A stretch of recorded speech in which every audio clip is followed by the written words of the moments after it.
सब बनाई भी नहीं की तो। कहाँ तक पढ़े थे हम लोग पिछला बार? 18 पैराग्राफ तक ना? कुछ याद है क्या क्या हुआ था? बताओ। फिर वही सिद्धि जो था वो गद्दी सरप्राइज जमा करता था। हाँ। उसका पापा और उसके चाचा बात कर रहे थे, बोले थे उसका चाचा और वो कोई कद्दू के बात कर रहे थे उसका पापा और चाचा। बैकन कद्दू का। हाँ, तो वो बोला कि मैं हम नहीं देखे थे, वो बहुत बेकार था। बेकार ही उसको सब प्रसिद्ध कर दिया था खाली। तो उसका पापा उसे गुस्सा नजर से देख रहे थे। अक्षय बिदौड़ के। अच्छा सही है। और सिद्धि जो है 12 साल के लड़का है, वो प्राइवेट स्कूल में पढ़ता था और वो अपना मतलब होता है कि छुट्टी के बाद वो दोस्त लोग के साथ ज्यादा टाइम स्पेंड नहीं करता था, बल्कि कद्दू खेलने के लिए वो जो टाउन है हैवर्ड टाउन पूरा घूम लेता था और डेली लाता था कद्दू के, उसमें छेद करके सब मतलब भाग निकाल लेता था, उसमें चपाती डालता था और उसमें पापा जो ड्रिंक करते थे उसमें बचा हुआ चरचा है ना, उसको साके। डालता था, उससे पॉलिश करता था और फिर आग के पास ले जाके टीन में रख देता था। तौली में लपेट कर। फिर लगा करके उसको देखता था। वो तो बाद में लास्ट प्रोसीजर था, उसको धूप में टांग देता था है ना, ताकि सख्त हो जाए थोड़ा सा वो ना। और लास्ट में क्या हुआ था? लास्ट में, लास्ट 18वां 17वां पैराग्राफ में वो दोनों बात कर रहे थे और सिर्फ बीचे में बोल पड़ा था। तो यही लूर है, जब कुछ ना पता रहे तो बीच में ना बोलना चाहिए। ऐसा कुछ हुआ था कि नहीं? उसके बाद सीधे ने फिर कुछ नहीं बोला। यहाँ तक हमारा हो चुका था है ना, क्वेश्चन आंसर कर लिया था हमने। आते हैं 19वें पैराग्राफ पर। One day, when he was walking along an unfamiliar back street, he came upon an old woman with a fruit stall. तो एक बार की बात है जब वो बुल रहा था या फिर चल रहा था एक ऐसी गली में जिससे वो अभी तक अनजान था, क्योंकि सब जगह तो वो जा ही चुका था, बट उस गली से अभी तक अनजान था। पिछली गली थी उसकी वो, ठीक है। तभी अचानक वो एक बूढ़ी औरत के स्टॉल पे पहुंचा, दुकान पे, जो कि वहां पे फल बेचती थी। She was selling dried persimmons and oranges. और वो सूखे परसिमॉन्स और संतरे बेच रही थी। परसिमॉन एक संतरे के जैसा ही प्रजाति का फल है, जापान में पाया जाता है। वो देखने में ना परसिमॉन जो है ना वो संतरे जैसा ही लगेगा दूर से, ठीक है। On the shutters of the house behind the stalls he she had hung a large cluster of gods. ठीक है, हम हूँ गलती पढ़ रही आज रे। उसने क्या देखा कि जहां पे दरवाजा है, ठीक, जहां शटर लगाते हैं ना हम लोग, शटर पे देखा उसने, पीछे की ओर देखा उसने कि एक बड़ा सा कद्दू को उसने लटका के रखा है, उस बूढ़ी औरत ने, ठीक है। बड़े बड़े जो कद्दू होते हैं ना उसको लटका के रखा था। तो उसने पूछा, देखो 20 नंबर पैराग्राफ में लिखा है, can I have a look, क्या मैं एक झलक उसको देख सकता हूँ कद्दुआ को? अब तो पता है कि सिब्बी जैसे ही कद्दू को देखता था तो बौखला जाता था, कद्दू के प्रति इतना पागल था वो, है कि जैसे उसने देखा उसको पसंद आया होगा। तो उसने क्या किया, बोला कि क्या मैं कद्दू को देख सकता हूँ? Said Sibbi and immediately run behind the stall and began examining the gods. और तुरंत ही वो स्टॉल के पीछे वाले हिस्से में चला गया जहां पर वो कद्दू लटका हुआ था, ठीक है। और वहां पे जाने के बाद फिर उसने तुरंत ही उसको जांचना शुरू कर दिया, किसको? कद्दू को, ठीक। Suddenly he caught sight of one which was about 5 inches long, and the first sight looked quite commonplace. अचानक उसकी नजर पड़ी एक कद्दू पर, ठीक है, जो कि 5 इंच लंबी थी। उसने क्या बोला कि क्या मैं एक झलक कद्दू को देख सकता हूँ? Said Sibian and immediately run behind the stall. और तुरंत ही वो स्टॉल के पीछे चला गया, वो पीछे वाले हिस्से में जहां पर कद्दू लटकाया हुआ था।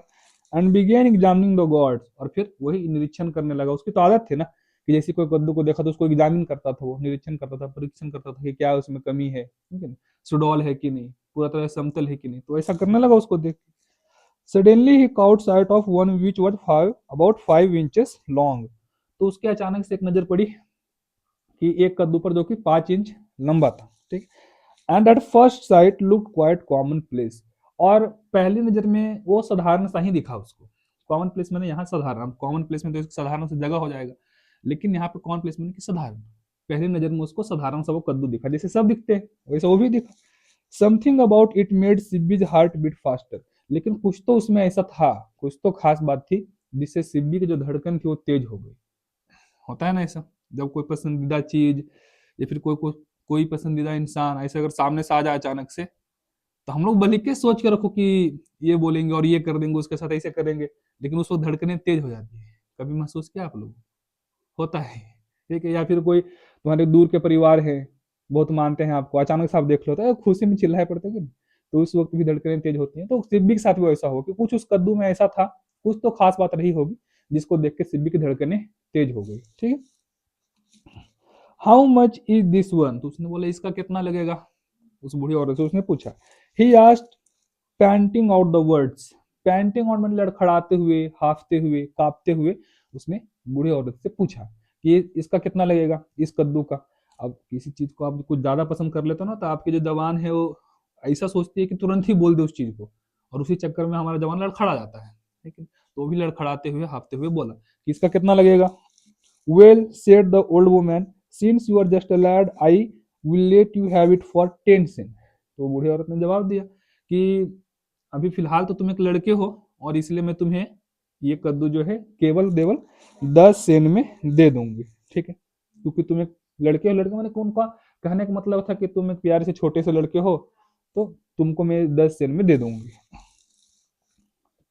Paragraph number 23। In that case said Sibi urgently.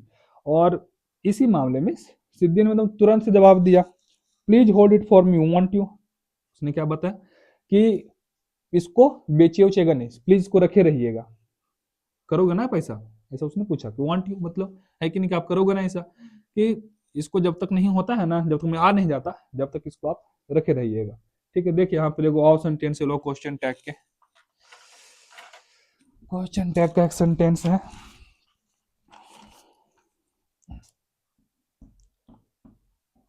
पहले तो बताना कि सेंटेंस का प्रकार कौन सा है। Please hold it for me, ठीक है। इसको क्वेश्चन टैग बनाया है वांट यू। ये है तुम्हारा सेंटेंस। पहले ये बताओ कि ये वाला सेंटेंस कौन सा है। इंपेरेटिव में भी कौन सा? रिक्वेस्ट वाला, क्या कि प्लीज लगल है, प्लीज ये काइंडली लगा रहता है तो रिक्वेस्ट वाला होता है कि नहीं, ठीक है। तो जब ऐसा कोई वाक्य रहे तो उसका सीधा सीधा क्वेश्चन टैग बनता है वांट यू, ठीक है। उसमें तुम लोग को हेल्पिंग वर्ब दिख रहा था क्या? याद ही रखना सीधे सीधे, ठीक है, सीधे वांट यू। क्लियर है? गुड। आते हैं अगले पैराग्राफ पे। तो उसने बूढ़ी अम्मा को बोला कि जब तक मैं नहीं आ जाता, जब तक इसको आप यहीं पे रखिएगा, होल्ड कीजिएगा, बेचिएगा मत किसी को। हम बोलते हैं जनरली कोई चीज पसंद आता बोला कि दीवा मत, हम आके ले लो पक्का एकदम, है कि हम विश्वास दिलाते हैं अगला को। He dashed home and in no time at all was back at the stall. वो एकदम घर की तरफ दौड़ा एकदम तेजी से। डैश मतलब डैश एक प्रोसेस है कबड्डी में, ऐसे कुछ नहीं खेलते रहते हैं और अचानक से पीछे ढकेल देता है, देखो बाहर चला तो आउट हो जाता है, उसको ही बोलते हैं डैश, ठीक है। तो डैश मतलब कि कोई एक ऐसी प्रक्रिया जो बहुत तेज हो, ठीक है, बहुत तेज हो। तो वो घर की तरफ बहुत तेजी से दौड़ा और कुछ ही समय में, इन नो टाइम्स मतलब कुछ ही समय में, कि बिना कोई समय गवाए एकदम जल्दी से घर गया और फिर तुरंत तो कुछ ही समय वहां पर स्टॉल पर वापस आ गया एकदम तेजी से। He bought the God and टूक इट होम। और उसने उस कद्दू को खरीद लिया और उसको घर ले गया अपने। From that time on he was never separated from his new God. और उसी वक्त से वह अपने जो नया कद्दू खरीदा था उससे वो कभी अलग ही नहीं हुआ, हमेशा उसको अपने पास रखता था। He even took it along to school and use to polish it under his desk in class time. और इतना ही नहीं, वो उसको अपने साथ अपने स्कूल ले जाया करता था, कदुआ को, जो नया कदुआ था ना उसको अपने साथ उसको स्कूल ले जाया करता था, और वहां जाके बेंच के अंदर उसको पॉलिश करते रहता था जब क्लास चल रही हो। ये तो गलत बात है कि, लेकिन वो ऐसा करता था। It was not long before he was caught at his by one of his teachers. और कुछ ही समय बाद की बात है, वो पॉलिश कर रहा होगा, कुछ ही समय बाद की बात है कि वो अपने एक टीचर से पकड़ा गया, उस टीचर ने उसको देख लिया पॉलिश करते हुए कद्दू को, ठीक है। who was particularly incensed because it happened to take place in ethic class। और वो खास तौर पर बहुत ज्यादा गुस्सा हो गए उस पर। इंसेंट मतलब कि नाराज होना, क्रुद्ध होना, गुस्सा हो जाना, ठीक है। तो खास तौर पर बहुत ज्यादा गुस्सा हो गई, इसलिए गुस्सा हुए कि वो जो क्लास चल रही थी, वो जो घंटी थी, वो इथिक्स का था। इथिक्स माने कि जो नैतिक शास्त्र है, हमारा नैतिक शिक्षा क्लास होता है, ठीक है। अब नैतिक शिक्षा में तो हम जनरली यही सिखाते हैं ना कि ऐसा मत कीजिए, वैसा मत कीजिए। तो उनको खास करके इस वजह से ज्यादा गुस्सा आया कि तोरा करना भी था तो तुम इथिक्स की क्लास में कर रहा है। एक तरफ हम लोग मैंने पढ़ रहे हैं कि ऐसा नहीं करना चाहिए, वैसा नहीं करना चाहिए, अच्छी अच्छी बातें, और वो इसमें तुम कद्दू पॉलिश करने में लगे, बताओ। तो बहुत ज्यादा गुस्से में आ गए उसमें, ठीक है। Paragraph number 26, the teacher came from another part of Japan. और जो शिक्षक थे वो इथिक्स वाले, वो जापान के दूसरे हिस्से से आए थे वहां पे पढ़ाने के लिए। And found it most offensive that children should indulge in effeminate क्या है रे effeminate pastime as collecting gods, ठीक है। और जब उन्होंने देखा, दूसरे हिस्से से आए थे पढ़ाने के लिए वहां पे, ठीक है, और वो वहां पे आने के बाद उन्होंने एक बहुत आपत्तिजनक चीज पाया। ऑफेंसिव मतलब कि अपमानजनक या फिर सबसे अपमानजनक। अब किसी के लेक्चर में तुम कुछ करोगे तो उनके लिए तो अपमान की बात है ना। तो उनको ये बात बहुत अपमानजनक लगी कि कोई यहाँ के जो बच्चे हैं वो कुछ अलग ही बेकार सा काम में लिप्त है। इंडल्ज मतलब लिप्त होना, हमने देखो इंडियन सिविलाइजेशन कल्चर में भी पढ़ा था। इंडल्ज मतलब लिप्त होना, है कि नहीं, कि एक ऐसा काम जो जनाना मालूम पड़ता हो। जनाना समझे ही, ऐसे काम जो लड़कियां करना पसंद करती हूँ, समझे। हाँ, इफनिमेट मतलब जनाना या फिर स्त्री योग्य, ठीक है, समझे। तो उन्होंने बताया कि कैसा फालतू चीज है जी, मतलब मैं पढ़ा रहा हूँ और यहाँ के बच्चे जो हैं वो जनाना काम जैसे फालतू काम में लटके हुए हैं। इस वजह से उनको बहुत ज्यादा आपत्ति हुआ, आपत्तिजनक सिचुएशन उनको महसूस हुआ, समझे। मैंने कहा कि उनके नजर में कद्दू को पॉलिश करना वगैरह सब लड़कियों का काम था, और कर कौन रहा था, सिब्बी। इसलिए क्लियर है। He never minded having his student sing नानी वाबूसी बैलड्स। उन्होंने कभी भी ऐसा आपत्ति नहीं जताया था अगर उनके स्टूडेंट जो है, उनके जो छात्र हैं, वो नानी विभूषी गाना गाते हैं। नानी विभूषी या तो वहां का कोई गाना होगा, बैलेड मतलब गाना, ठीक है, बैलेड मैंने गाना। तो उनको कोई आपत्ति नहीं था। कहने का सेंस है कि अगर कोई गाना गा रहा है क्लास में नानी भभूसी का, तो उनको कोई इसमें दिक्कत नहीं था। लेकिन क्योंकि एक लड़का जनाना काम कर रहा है, ठीक है, कद्दू पॉलिश कर रहा है, तब उनमें उसमें आपत्ति जताई उन टीचर ने, ठीक है। वहां चले गए, हाँ। हाउ एवर र कॉस्टली, कितना ही ककर्स आवाज में क्यों न गा रहा हो अगला। यानी कि अगर कोई लड़का है, स्टूडेंट है उनके क्लास का, और वो चाहे कितना ही भद्दा स्वर में गाना गा रहा हो, वही वाला नाना बबूसी वाला, ठीक है, नानी वाबूसी, नानी वाबूसी, वो कितना ही बेकार स्वर में गा रहा हो, उनको कोई दिक्कत नहीं था। Now when he found Sibbi silently polishing his gods, his voice trembled with fury. लेकिन जब उन्होंने सिब्बी को चुपके से कद्दू को पॉलिश करते हुए पकड़ा, ठीक है, तब उनकी जो आवाज थी वो गुस्से में कांप उठी। जनरली देखो जब बहुत ज्यादा गुस्सा आता है ना, तो हम लोग चाह के बोल भी नहीं पाते साफ साफ। ऐसा होता है कि नहीं, बोलना कुछ होता निकलता थोड़ा सा ही है। तो जनरली उनके साथ भी ऐसा हुआ कि वो बहुत ज्यादा गुस्से में थे और वो कांप उठे गुस्से में। फरी मने गुस्सा, ट्रेम्बल्ड मतलब कांपती हुई आवाज, ठीक है, ट्रेम्बल्ड वॉइस, कांपती हुई आवाज। यू आर एन इडियट, उन्होंने कहा सिब्बी को कि तुम एक मूर्ख हो। सिब्बी के तो सभी मूर्ख समझा है कि नहीं, उन्होंने भी अपना लगा दिया। यू आर एन इडियट, तुम एक मूर्ख हो, ही साउटेड, चिल्लाए वो कि तुम एक मूर्ख हो। There is absolutely no future for boy like you, और उन्होंने बताया कि तुम्हारे जैसे लड़के के लिए बिल्कुल भी कोई भविष्य नहीं है।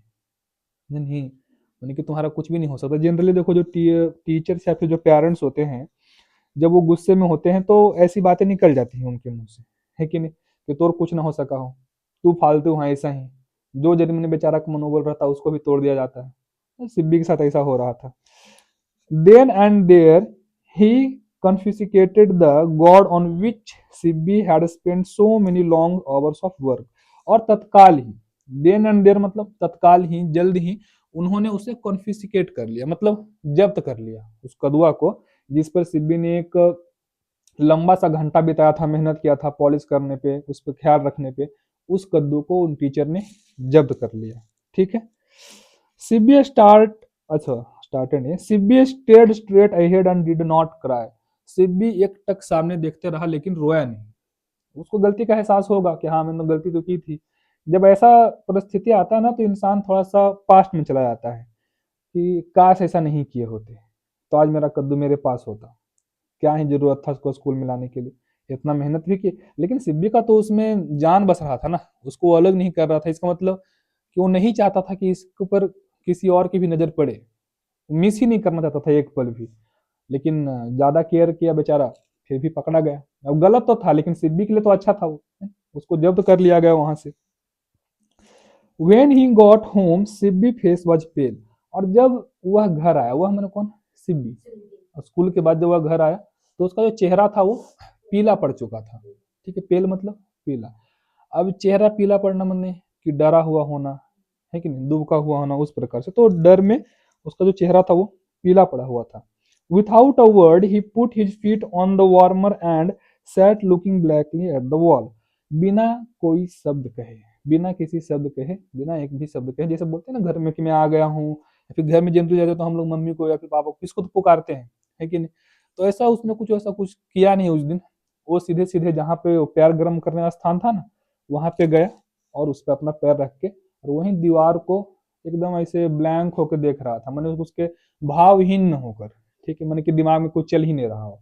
ऐसा कभी कभी होता है जब अपन टेंशन में होते हैं तो दिमाग में कुछ नहीं चलता, समझ में नहीं आता क्या करें, तो चुपचाप वहां पे बैठ के और दीवार को ताके जा रहा था। After a while the teacher arrived. कुछ समय बाद, कुछ ही क्षण में वहां पे जो टीचर थे जिन्होंने पकड़ा था उसको, वो उसके घर पहुंच गए, सिब्बी के। As Sibbi father was not at home from the carpenter shop where he work. और क्योंकि अभी भी जो पिताजी थे सिब्बी के, वो अभी भी दुकान से वापस नहीं आए थे, बड़ी की दुकान थी जहाँ पे वो काम करते थे, तो वहां से अभी वापस वो घर नहीं आए थे। The teacher directed his attack on Sibbi's mother. अब वो तो सोच क्या था, जैसे जनरली जो कोई भी कंप्लेंट करने आएगा तो पापा को खोजता है कि नहीं, लेकिन घर पे आने के बाद पता चला कि जो सिब्बी के पिताजी हूँ अभी दुकान से वापस ही नहीं आए हैं। तो उसने अपना जो डायरेक्शन था हमला करने का, वो मोड़ कर किस पे कर दिया, सिब्बी के माँ पर। ठीक है, द ड्यूटी ऑफ, अच्छा, this sort of things is the responsibility of the family, he said in stern voice। और उसने सीधे सीधे जाके कहा कि इस तरह की जो बात है, इसके पूरी पूरी जिम्मेवारी फैमिली की होती है, परिवार की होती है। गुस्से वाले स्वर में कहा उसने, चिल्ला के बोलते हैं ना कि ये सब ना सबके सब पेरेंट्स की जिम्मेवारी होगा है, आप लोग समझते नहीं हो, ऐसा बोलते हैं कि नहीं। तो उसने भी गुस्से में जाके बोला, स्टर्न वॉइस मतलब गुस्से में, भारी स्वर में, ककर स्वर में उसने जाके बोला कि ये हो रही है ना सारी बातें, ये सारी की सारी जिम्मेवारी किसकी है, माता पिता की। समझे, इस तरह की जितना भी बात है इसकी जिम्मेवारी माता पिता की ही होनी चाहिए, ठीक है, या फिर परिवार का होना चाहिए। It is the duty of you parents to see that such thing don't happen. और उसने आगे फिर जोड़ा कि इस तरह का जो ड्यूटी है, मतलब जो कर्तव्य है, ये माता पिता की कर्तव्य है कि इस तरह की चीजें ना हो। ठीक है, कि इस तरह की चीजें नहीं होनी चाहिए, ये जिम्मेवारी किसकी है, माता पिता की है। उसने बताया, in an agony of embarrassment Sibbi mother muttered some apology। अब देखो, शर्मिंदगी में, एम्ब्रेसमेंट मतलब एम्ब्रेस होते हैं ना, कभी कभी हम शर्मिंदगी कुछ डांट रहा है तो हम लोग को शर्म आती है, उस प्रकार। ये तो कुछ कुछ कभी कभी कष्ट भी होता है आदमी को, एगोनी मतलब कष्ट, है कि नहीं, एगोनी माने कष्ट। तो शर्मिंदगी के कष्ट में, अब कोई सामने से तुमको सुना रहा है तो कुछ ना कुछ तो कष्ट होगा ना, लेकिन तुमको पता है कि गलती हमारी है, तो हम लोग शर्मिंदगी भी होते हैं, थोड़ा थोड़ा कष्ट में भी होते हैं कि जल्दी से यहाँ से चले जाए, है कि नहीं। तो शर्मिंदगी के कष्ट में उसकी माँ ने थोड़ा सा माफी नुमा कुछ बुदबुदाया, माफी में नहीं बोलते सॉरी सर, ऐसा कुछ बोलते हैं ना, माफ कर दीजिए बच्चा था, है ना, ऐसा कुछ, अगले बार से नहीं होगा, हम ध्यान रखेंगे, ऐसा कुछ, लेकिन तो शर्मिंदगी के कष्ट में सिब्बी के माता जी ने कुछ माफी के वर्ड्स बुदबुदाए। बुदबुदाए मैंने कि हल्के से बोलना, है ना? जैसे पुलिस तुमको पूछ रही है तो तुम ऐसे चिल्ला के बोलते हो, हल्का बोलते हो कि नहीं, सॉरी सर, है ना? तो उन्होंने सुनाई नहीं दिया, फिर से बोल, ऐसा करते हैं कि नहीं जनरली। हाँ, तो टीचर के सामने वो बुदबुदाई। ठीक है, मटर्ड मतलब होता है बुदबुदाना, बुदबुदाना माने कि भुनभुनाना, स्लो स्लो बोलना, उस प्रकार से। क्लियर यहाँ तक। Meanwhile, Sibby was trying to make himself unconspicuous as possible in the corner। और उतने में, ठीक है, उतने में जो सिब्बी था, वो सिब्बी तो सुन रहा होगा ना कहीं से, तो सिब्बी अपने आप को एक कोने में छुपाने की कोशिश कर रहा था। ठीक है, अपने आप को छुपाने की या फिर अदृश्य दिखाने की, ऐसा दिखा रहा था मानो वहां पे है ही नहीं, एकदम डूब के जा रहा था कोना में। जनरली कि हम लोग बोलते हैं ना, ऐसे कुछ कुछ डांटते थे, देखो तो बच्चा उच्चा कहीं जाकर नुक जाता है, तो उसके घर में वो जो कोना था उसमें जो डूब के जा रहा था और ऐसे दिखा रहा था मानो वहां पे वो है ही नहीं, छुपाने की कोशिश कर रहा था खुद को। Terrified he glanced up at his vindictive teacher and at the wall directly behind where a whole row of fully prepared gods was hanging। तो भयभीत सिब्बी ने ऐसे करके ऊपर की ओर देखा, अपने टीचर की ओर। ठीक है, टेरिफाइड टीचर मीन्स, टेरिफाइड नहीं है जी, विंडिक्टिव टीचर। ठीक है, टेरिफाइड तो सिब्बी था, विंडिक्टिव मतलब होता है प्रतिशोधी। प्रतिशोधी समझते हो? प्रतिशोधी मतलब जिसको प्रतिशोध लेना हो, जिसको बदला लेना हो, समझे? वो टीचर बदला लेने के उद्देश्य से आए थे कि नहीं, कि हमार लेक्चर में कैसे वो कद्दू पॉलिश कर रहा था जी, पापा ने तो माँ को सुना दिया है कि नहीं। सिब्बी वहां पे दुबका हुआ था कॉर्नर में, तो सिब्बी ने ऐसे हल्के से ऐसे करके ऊपर देखा। मैं बोले ऐसे पूरा ऐसे नहीं देखते, हम ऐसे करके देखते हैं कि नहीं, ऐसे करके। तो सिब्बी ने वो ऐसे करके देखा, किसको? वो टीचर को, जो वहां पे प्रतिशोध करने के लिए आए थे। ठीक है, प्रतिशोध लेने आए थे, तो प्रतिशोधी शिक्षक को उसने ऐसे करके ऊपर देखा, और जस्ट उनके पीछे उसने उस दीवार को भी देखा जहां पर बहुत सारे कद्दू लटके हुए थे जो तैयार हैं। समझे? उनकी उसकी नजर डायरेक्ट टीचर के पीछे वाली दीवार पे पड़ी जहां पर पहले से ही तैयार कद्दू लटके हुए थे ढेर सारे। ठीक है, what would happen if the teacher caught sight of them. और वो मन ही मन सोच रहा था उसको देख के कि अगर टीचर ने उसको देख लिया, किसको? कदुआ के, तो क्या होगा? ऐसे मन में ख्याल आता है कि नहीं, चलो एक कद्दू तो गया, ठीक है हम फिर से बना लेंगे, लेकिन अगर इसको भी देख लिया तो बोलेगा यही कारण है, आप लोग मना नहीं करते हैं, तने इतना सारा कद्दू लेके चलाया है यही घरवा में, लटका दिया है, आप लोग कुछ ख्याल रहता है? ऐसे ही हुआ कि नहीं इस वक्त? सिब्बी बेचारा आदमी ऐसे सुसुक सुसुक के रो रहा होगा, भगवान प्लीज कदवा आप नजर मत डालवाइए इनका, इनको कैसे करके भेजा दो। ऐसा हुआ होगा कि नहीं? कुछ तो हुआ होगा ना सिचुएशन में। तो ऐसा सिब्बी अचानक से उसको नजर पड़ा और वो मन में सोच रहा था कि अगर टीचर ने उसको देख लिया, जो शिक्षक आए हैं, तो क्या होगा उस कद्दू का। ठीक है, trembling inside, he waited for the worst, but at the length the man escorted his rhetoric and stamped angrily out of the house। अंदर से वह कांप रहा था। ट्रैम्पलिंग इनसाइड, ट्रैम्पलिंग होता था कांपना। ठीक है, वो अंदर से कांप रहा था। कौन? हाँ, ट्रेमलिंग इनसाइड मतलब अंदर से कांप रहा था। ठीक है, he waited for the worst, और इंतजार कर रहा था कि इससे ज्यादा और क्या ही खराब हो सकता है। मैंने कि अगर कद्दू को देख लिया होता अगर उसके टीचर ने, तो बहुत ज्यादा खराब होता कि नहीं। तो वो उस चीज का इंतजार कर रहा था अंदर से कांपते हुए, कि अगर देख लेंगे तो क्या ही होगा अब, है मतलब कि सबसे खराब क्या हो सकता है, उस चीज का वो इंतजार करने में लगा था। बट एट लेंथ मतलब होता है आखिरकार। एट लेंथ माने आखिरकार, ये भी एक फ्रेज है। देखो इसमें भी दो वर्ड को जोड़ के हमने मीनिंग निकाल लिया कि नहीं है? तो एट लेंथ मतलब आखिरकार, माने कि लेकिन आखिरकार the man exhausted his rhetoric and stamp angrily out of the house.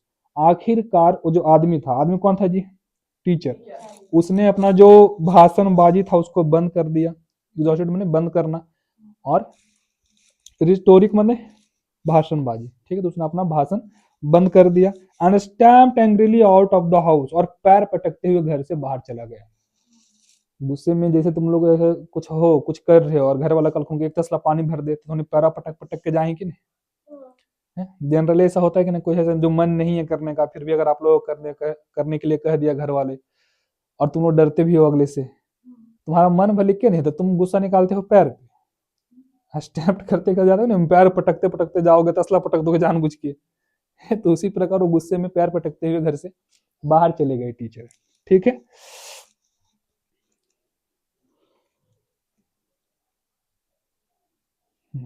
Sibi have a Sai of relief, और तब जाके सिब्बी को एक राहत की सांस मिले। ऐसे करते हैं ना हम लोग, हे भगवान, बाला टली। सिब्बी को भी राहत की सांस मिली उनके जाने के बाद। ठीक है, सिब्बीज मदर वाज सोबिंग सॉफ्टली, लेकिन जो सिब्बी की माँ थी वो अभी भी, हाँ, हल्के हल्के सिसक रही थी। अब जनरली आदमी को कितना भी कुछ ना हो, लड़का बदमाश क्यों ना हो, जब माँ को वो सिसकते हुए देखो दुख होता है कि नहीं।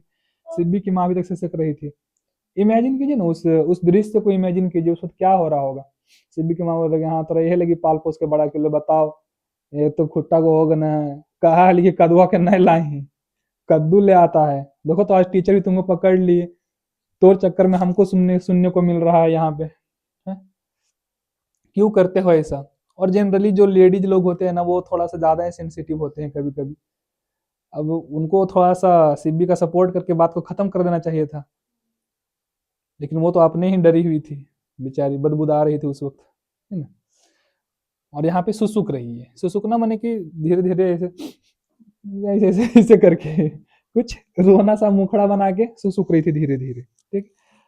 इन an querulous whine she began to scold him, और विलापी अंदाज में या फिर विलाप करते हुए शिकायत कर रही थी, और शिकायत करते करते उसको डांट रही थी, उसको डांटना स्टार्ट कर दिया उसने।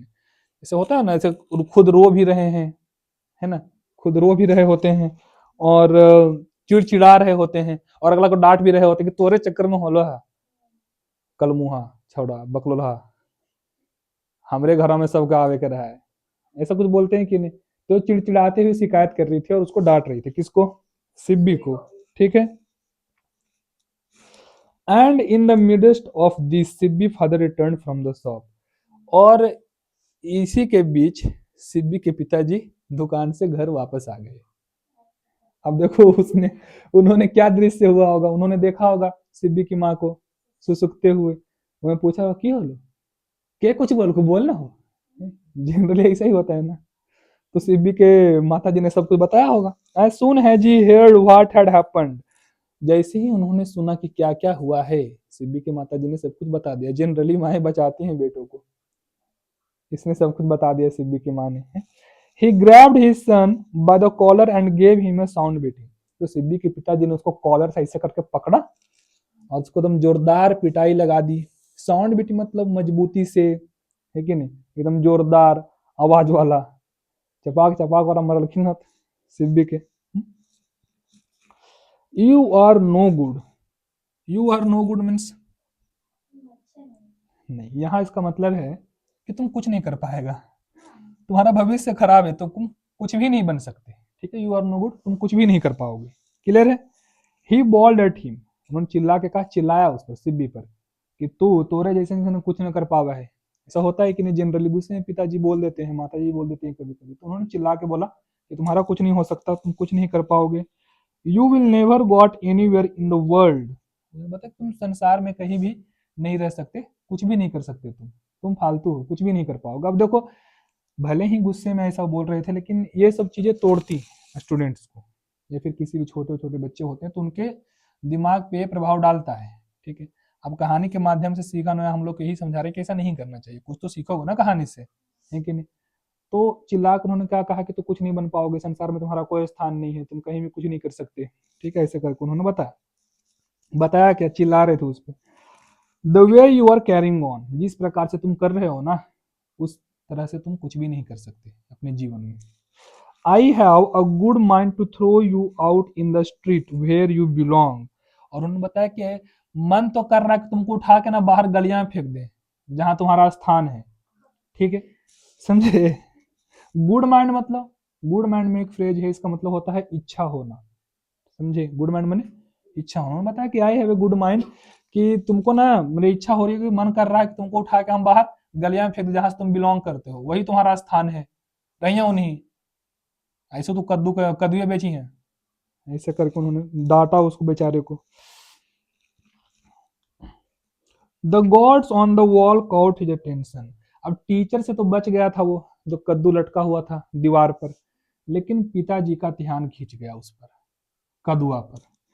Without a word he faced his hammer and systematically smashed them into pieces, उन्होंने बिना कोई देर के, बिना कुछ कहे अपना हथौड़ा लाया, हथौड़ी, जिसको कारपेंटर थे तो हथौड़ी होगा ना उनके पास, और एक एक करके व्यवस्थित ढंग से सभी कद्दुओं को टुकड़ा टुकड़ा कर दिया, पूरा कद्दू, ठीक है।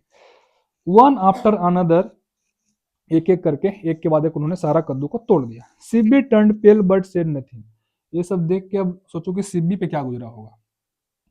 एक कद्दू को जब्त हो गया था तो बेचारा पीला पड़ गया था, कुछ समझ में नहीं आ रहा था, उसने सामने से देख लिया पूरा कद्दू तोड़ रहा है। आप किसी चीज पर अथाह मेहनत करो, भले ही वो मिट्टी का घर क्यों ना हो। छोटे बच्चे जब घर बनाते हैं खेलने के लिए और आप जाकर तोड़ दो तो खाली,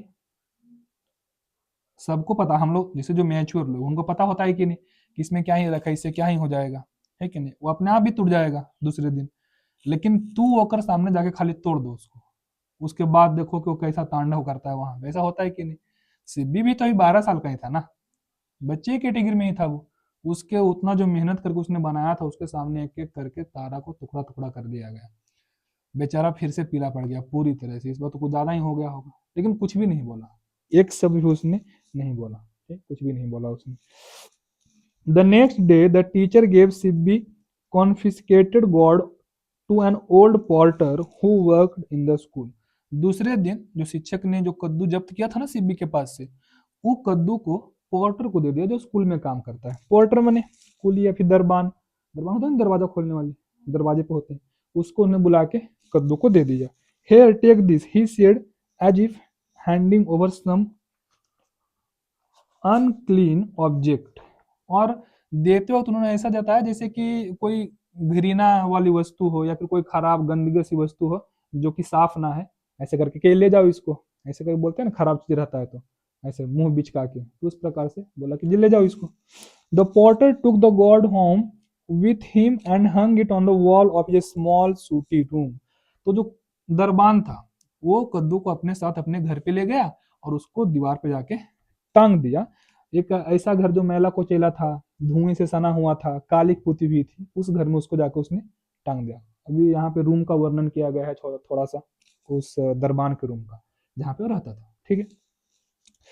paragraph number 35। About 2 months later, the porter finding himself even more hard pressed for money than usual.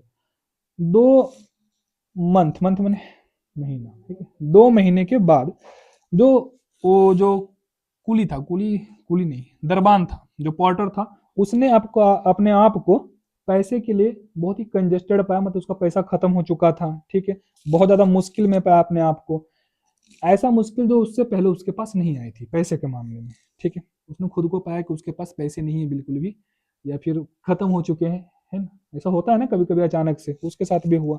2 month बाद उसके पास बिल्कुल ही पैसे नहीं थे, उसने अपने आप को एकदम बिना पैसे का पाया, अपने पास वो कोई पैसा नहीं था, ठीक है।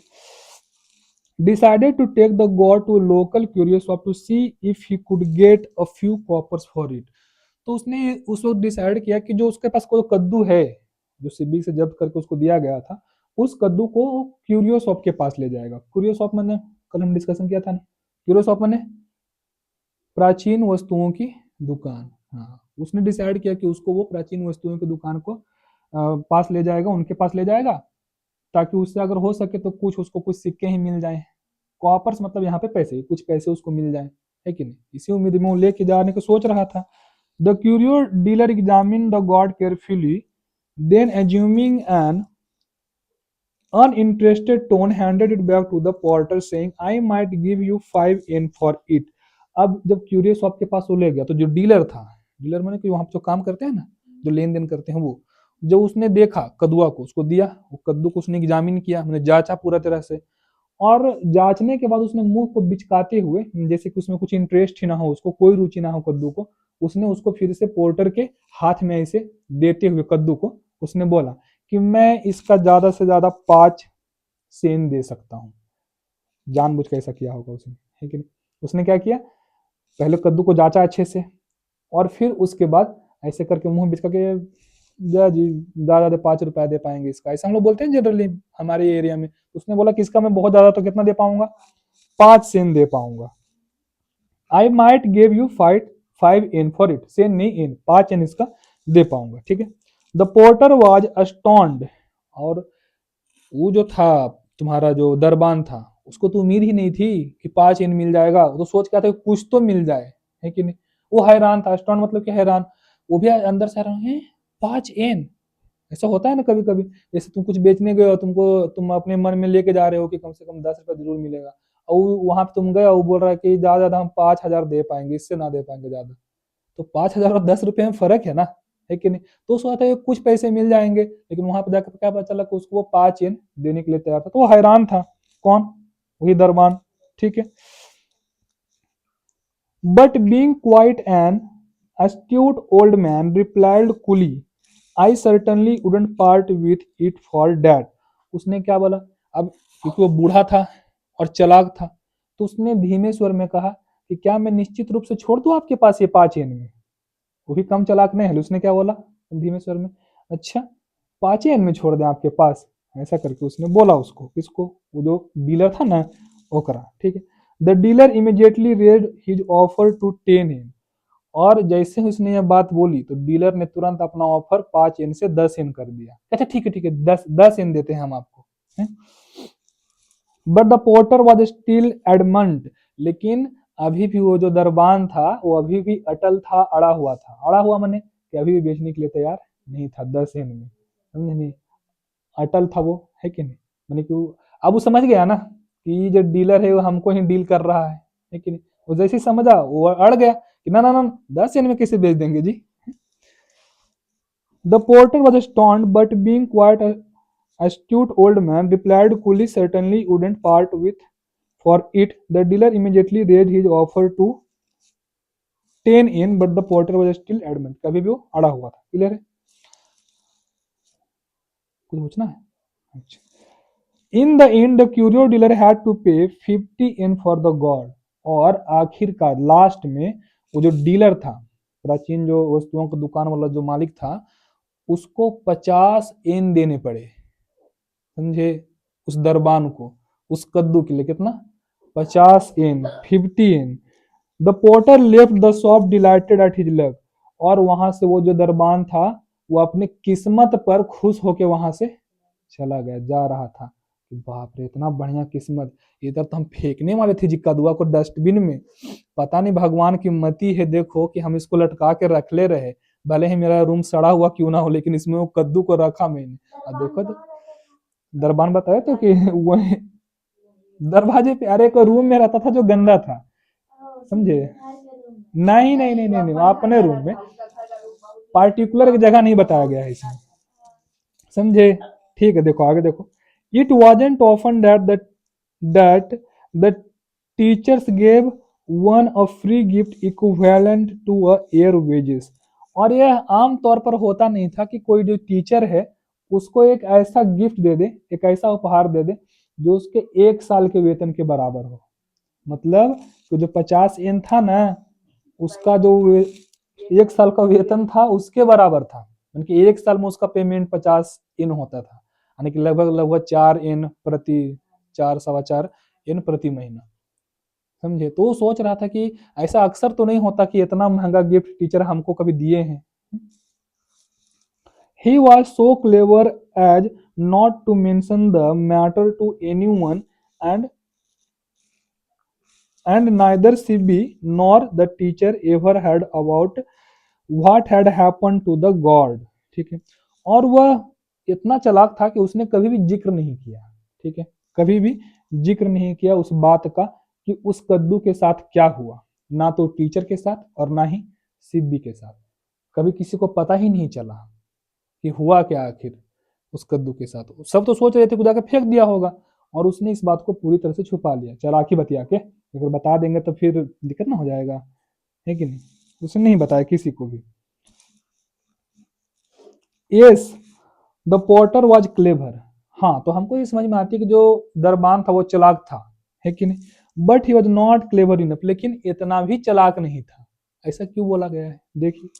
Little did he imagine that this same god would be passed on by curio dealer to a wealthy collector in the district for 600 N.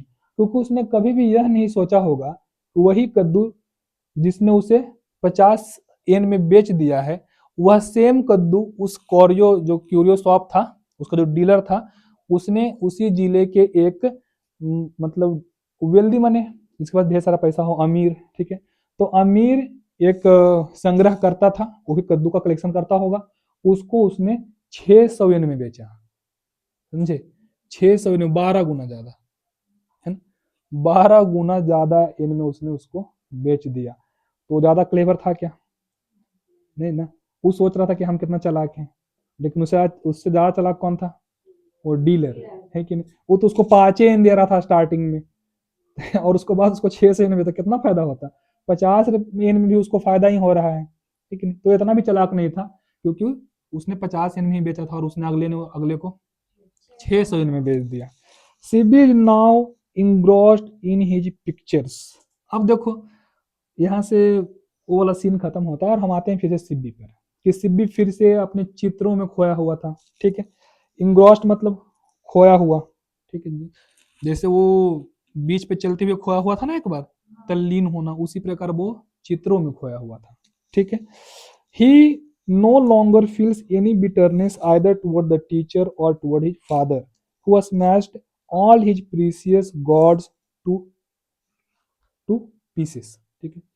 उसको ना तो अपने पिताजी के लिए, जिसने उसका पूरा का पूरा गद्दू को टुकड़ा टुकड़ा कर दिया था, और ना ही अपने शिक्षक के लिए, उसके मन में कोई भी कटुता नहीं थी, कोई कड़वाहट नहीं थी, वो भूल चुका था सब कुछ, ठीक? बच्चे ऐसे जनरली होते हैं, तो कितना मारपीट कर दे तो वो ज्यादा याद नहीं रखते, है कि नहीं?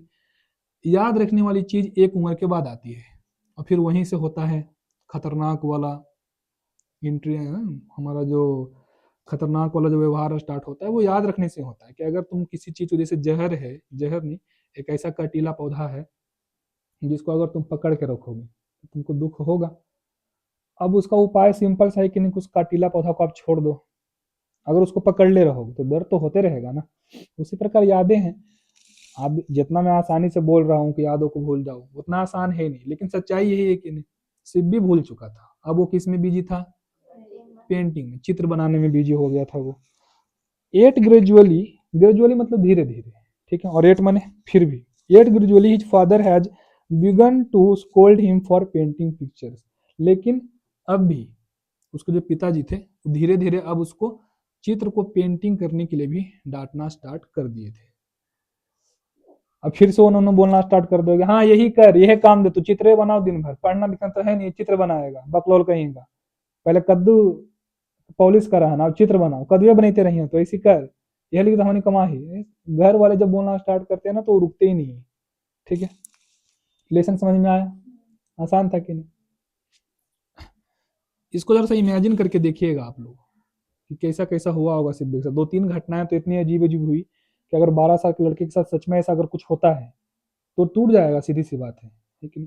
आप इमेजिन कीजिए, हमने एग्जाम्पल लिया कि घर का, जब वो घर घर खेलते हैं बच्चे छोटे छोटे, और तुम उसके सामने जाकर तोड़ दो तो उसको खाली वो लोटे लगेगा होते पर ही, और घर एक कह भी देगा कि तोड़ दो को हम घर बने ली वैल्यू, जब उस घर का कोई वैल्यू नहीं होता। लेकिन उनमें उनकी जान बचती है, इसलिए कि उन मेहनत से बनाते हैं वो लोग, है कि नहीं? लकड़ी लेके आते हैं तो रस्सी से बांधते हैं, उनके लिए तो मेहनत का काम है ना, वो सीख रहे होते हैं, तो मेहनत का काम अगर आप उससे कोई ऐसे ही छीन ले तो दुख तो होगा। सिब्बी के साथ ऐसा हो रहा था। चलो तुम लोग को क्वेश्चन पूछते हैं, फिल इन द ब्लैंक्स वाला हम लोग कर लेंगे, क्वेश्चन बताओ तुम लोग। What made Sibbi heart beat faster? ऐसा कौन सा बात था जिससे सिब्बी का जो हार्ट बीट था वो फास्ट हो गया था? नहीं, वो जब बूढ़ी अम्मा के शॉप पे गया था, ठीक है नहीं, उसने एक कद्दू में कुछ ऐसा देखा जिससे उसका हार्ट बीट तेज हो गया। याद रखिए, कंफ्यूज मत होना जी। ठीक है। Second question, which is called effeminate pastime in the story? किसे कहा गया है?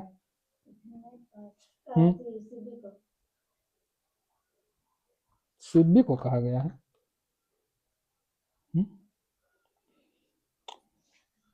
इफिनिमेट पास टाइम नहीं समझा? नहीं बताया था, जनाना शौक, सिब्बी को कहा गया है। कद्दू कलेक्शन को कहा गया है रे।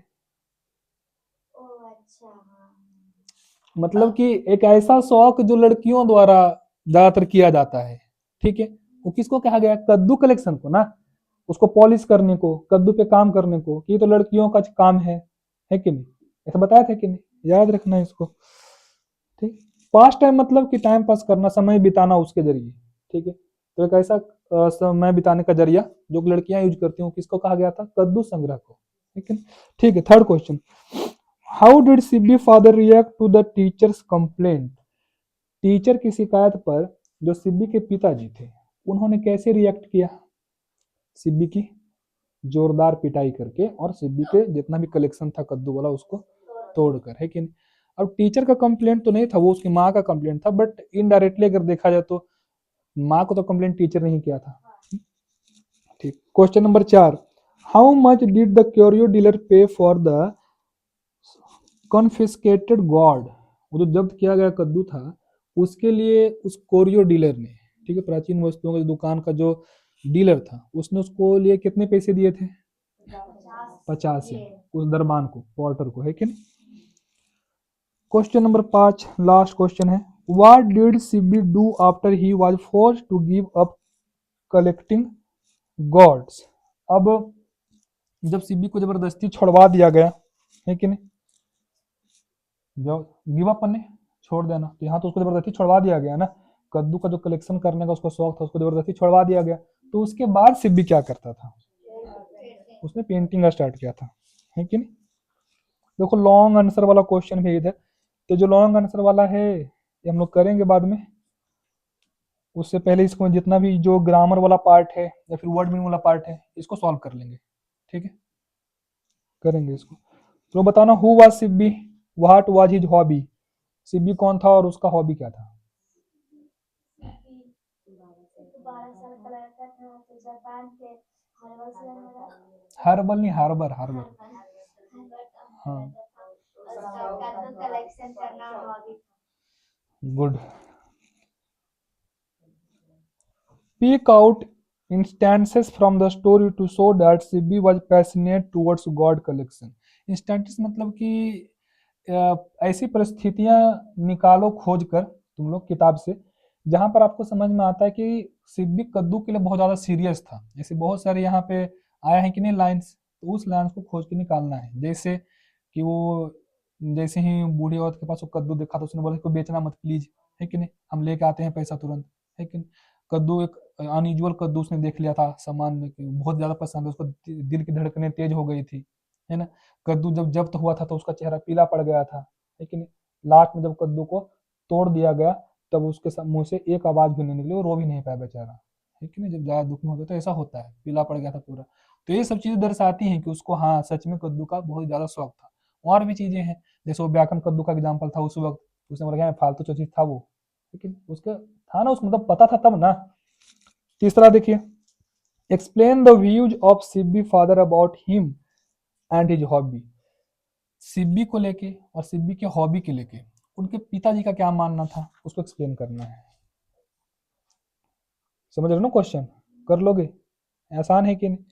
अब अगर स्टोरी समझ में आई है तो वो तो एक्सप्लेन कर ही सकते हो कि उसके पिताजी क्या ही चाहते थे उससे, क्या सोचते थे उसके बारे में। Question number 4, why did Sibi teacher become angry with him, was his anger justified. अब देखो क्वेश्चन है कि जो सिब्बी के जो टीचर थे वो उससे गुस्सा क्यों हो गए और क्या उनका जो गुस्सा करना था वो उचित था। अब गुस्सा क्यों है तो हम लोग को पता है, उचित था या नहीं आप लोग डिसाइड कीजिए, है कि नहीं। Sibbi teacher held his parents responsible for Sibbi's mistake, do you agree with the teacher, explain. Sibbi के जो टीचर थे उन्होंने सिब्बी की गलती का जिम्मेवार किसको ठहराया, उसके पेरेंट्स को, ठीक है। तो क्वेश्चन है कि क्या आप इससे सहमत हैं, उसको एक्सप्लेन करना, अगर हाँ तो क्यों है, ना क्यों नहीं है, ठीक है। ये सब आसान आसान सा क्वेश्चन है इसलिए हम एक्सप्लेन नहीं कर रहे हैं क्योंकि आसान है, आप लोग कर सकते हो इसको। Describe in your own words the attitude and reaction of the teacher to Sibbi's passion.